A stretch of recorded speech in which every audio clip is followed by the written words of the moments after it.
بسم اللہ الرحمن الرحیم۔ میرے چینل پر خوش آمدید۔ کہانی کا آغاز کرتے ہیں۔ بہت پرانے زمانے کی بات ہے کہ کسی ملک پر ایک بادشاہ حکومت کرتا تھا۔ اس بادشاہ کی ایک بیٹی تھی جس کا نام شہزادی گلفشاں تھا۔ شہزادی گلفشاں اپنی خوبصورتی، خوش اخلاقی اور عقل مندی سے دور دور تک مشہور تھی اور کئی ملکوں کے شہزادے اس سے شادی کی خواہش رکھتے تھے، مگر بادشاہ ان شہزادوں کی طرف سے آنے والے ہر رشتے کو نامنظور کر دیا کرتا تھا۔ یہ بات نہیں تھی کہ وہ شہزادے خوبصورتی یا بہادری میں کسی سے کم تھے۔ بادشاہ کے پاس ان رشتوں سے انکار کی صرف ایک ہی وجہ تھی۔ شہزادی گلفشاں چونکہ اس کی اکلوتی بیٹی تھی اور وہ اس سے بہت محبت کرتا تھا، اس لیے وہ نہیں چاہتا تھا کہ اس کی لاڈلی بیٹی کی شادی کسی دور دراز کے ملک کے شہزادے سے ہو جائے اور وہ اس سے جدا ہو کر دور چلی جائے۔ بادشاہ نے دل میں سوچ رکھا تھا کہ اس کی شادی اپنے ملک کے ہی کسی اچھے سے نوجوان سے کر دے گا اور اس کا محل اپنے محل کے برابر میں بنوا دے گا تاکہ وہ دونوں اس میں رہ سکیں۔ اس مقصد کے لیے اس نے نہایت ماہر معماروں سے اس کی تعمیر بھی شروع کروا دی تھی۔ اپنی ملکہ سے بھی وہ بہت محبت کرتا تھا۔ ویسے تو وہ ہر لحاظ سے ایک بہترین حکمران تھا، حکومت کے امور میں بہت دلچسپی لیتا تھا اور اپنی عوام کی فلاح و بہبود کے لیے دن رات کوشاں رہتا تھا، مگر اس کی اس ضد نے سب کو پریشان کر کے رکھ دیا تھا کہ وہ شہزادی کی شادی کسی دور دراز ملک کے شہزادے سے نہیں کرے گا۔ ملکہ اس کو لاکھ سمجھاتی کہ لڑکیاں تو پرائی ہوتی ہیں، ایک روز ان کو اپنے گھر جانا ہی پڑتا ہے، مگر بادشاہ کے کان پر جوں تک نہ رینگتی تھی۔ ایک روز جب اسی موضوع پر بات ہو رہی تھی تو ملکہ نے بادشاہ کو اپنی مثال دی کہ وہ 7 سمندروں پار ایک ملک کی شہزادی تھی، مگر بادشاہ سے شادی کر کے اسے بھی اپنے ماں باپ کو چھوڑ کر آنا پڑا۔ بادشاہ اس بات پر قائل تو کیا ہوتا، مسکرا کر بولا، ملکہ، اگر آپ کے ابا بھی آپ سے اتنی ہی محبت کرتے جتنی کہ ہم اپنی شہزادی گلفشاں سے کرتے ہیں تو وہ بھی آپ کو بیاہ کر اتنی دور نہ بھیجتے۔ ملکہ نے یہ بات سنی تو منہ پھلا کر بیٹھ گئی۔ جہاں پناہ، آپ کو پتہ ہے میرے ابا حضور میرے بغیر کھانا بھی نہیں کھاتے تھے، میں ایک لمحے کے لیے بھی ان کی نظروں سے اوجھل ہوتی تھی تو وہ بے چین ہو جاتے تھے۔ بادشاہ کو احساس ہو گیا تھا کہ اس کے منہ سے ایک نامناسب بات نکل گئی ہے جس سے ملکہ کی دل آزاری ہوئی ہے۔ اس نے کہا، پیاری ملکہ، ہم معافی چاہتے ہیں، ہم نے مذاق ہی مذاق میں ایک غلط بات کہہ دی تھی، ورنہ حقیقت تو یہ ہے کہ تمام باپ اپنی بیٹیوں سے یکساں محبت کرتے ہیں۔ ملکہ نے بادشاہ کی شرمندگی محسوس کر کے نرمی سے کہا، میرا خیال ہے کہ ہماری شہزادی ملک فارس کے شہزادے احمر کو پسند کرتی ہے۔ آپ کو یاد ہے نا، وہ اپنے ماں باپ کے ساتھ تھوڑے دن پہلے ہمارے ملک آیا تھا۔ دونوں حالانکہ چند روز ہی ایک ساتھ رہے تھے، مگر اتنے کم عرصے میں ہی آپس میں کافی گل مل گئے تھے۔ اس کی ماں نے شہزادی کا رشتہ بھی مانگا تھا، مگر آپ نے کہہ دیا تھا کہ سوچ کر جواب دیں گے۔ میرا تو خیال ہے کہ آپ ہاں ہی کر دیجئے، شہزادہ احمر ہماری بیٹی کو بہت خوش رکھے گا۔ بادشاہ نے ملکہ کی بات کا جواب تو نہیں دیا، صرف اتنا کہہ کر اٹھ کھڑا ہوا، ملکہ تم اس سلسلے میں جلد ہی خوشخبری سنو گی۔ یہ کہہ کر بادشاہ تو کمرے سے نکل گیا اور ملکہ دھک سے رہ گئی کہ جانے بادشاہ کیا کرنے والا ہے۔ بادشاہ کا ایک وزیر بھی تھا، بہت عقل مند، وفادار اور بادشاہ کا جانثار تھا۔ وزیر کا ایک بیٹا بھی تھا اور اس کا نام شہریار تھا۔ وہ تلوار بازی، تیر اندازی اور نیزہ بازی میں یکتا تھا۔ صورت شکل اس کی ایسی تھی کہ جو دیکھے دیکھتا رہ جائے۔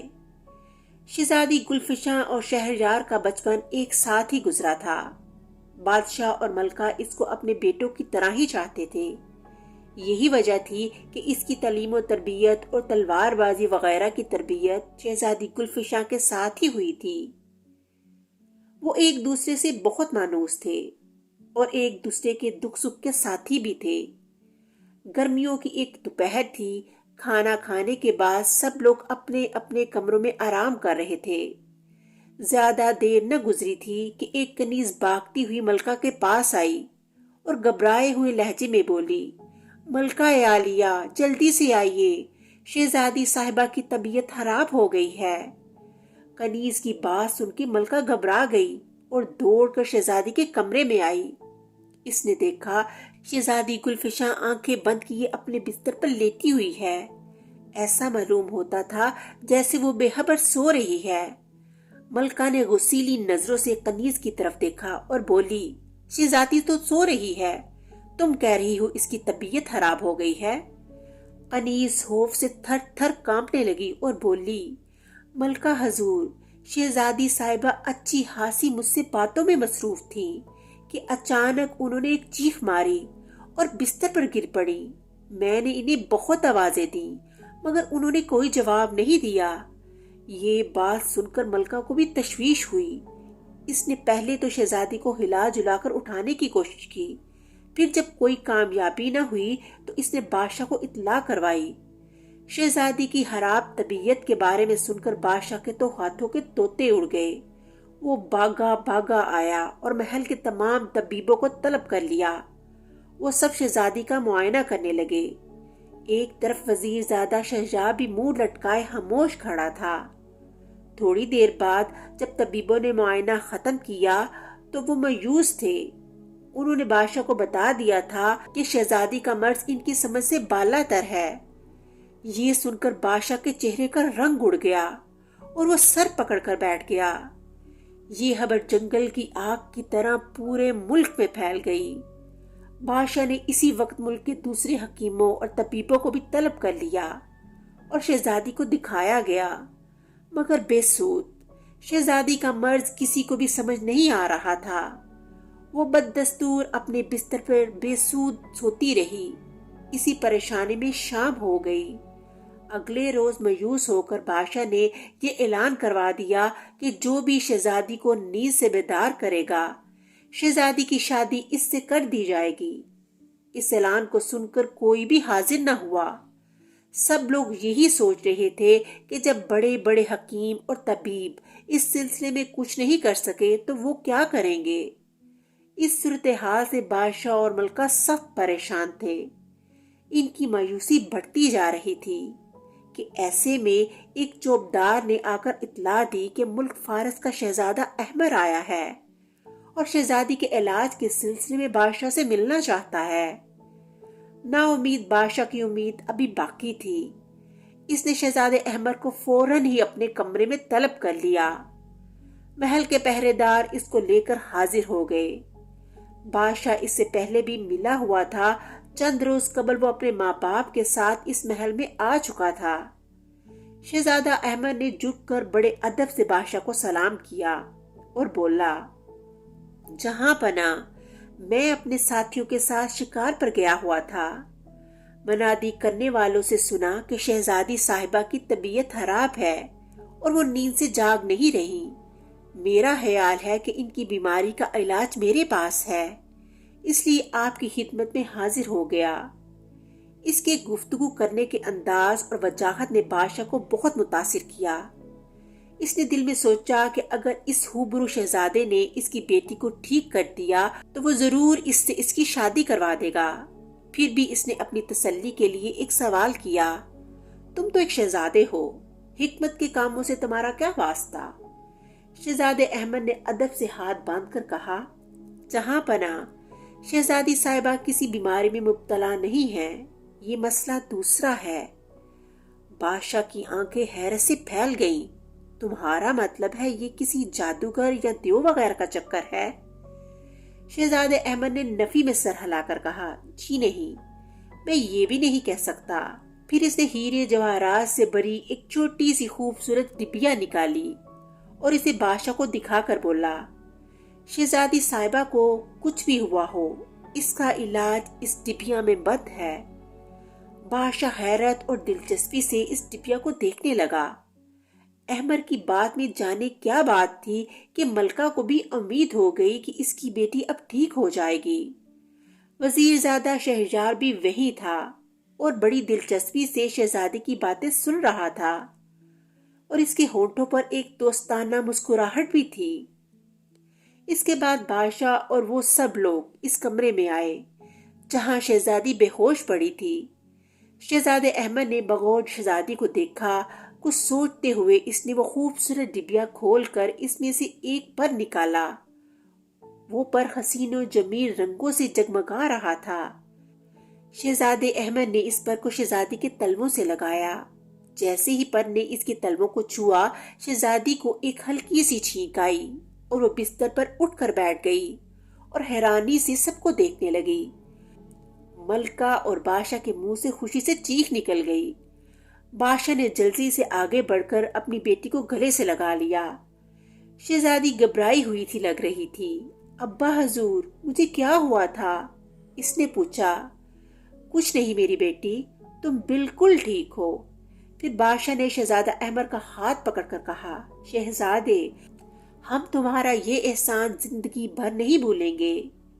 یہ خبر تھوڑی ہی دیر میں پورے ملک میں پھیل گئی۔ اس خوشی میں بادشاہ نے غریبوں کے لیے خزانے کے منہ کھول دیے۔ چند روز بعد حسب وعدہ شہزادہ احمر اور شہزادی گلفشاں کی بڑی دھوم دھام سے شادی کر دی گئی۔ رخصتی کے وقت شہزادی بادشاہ کے سینے سے لگ کر رونے لگی تو بادشاہ نے شفقت سے اس کے سر پر ہاتھ پھیرا اور کہا، بیٹی، ہم غلطی پر تھے۔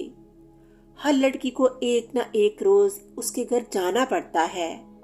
یہ ہماری خوش قسمتی ہے کہ تمہاری شادی شہزادہ احمد جیسے خوبصورت اور ذہین شہزادے سے ہوئی۔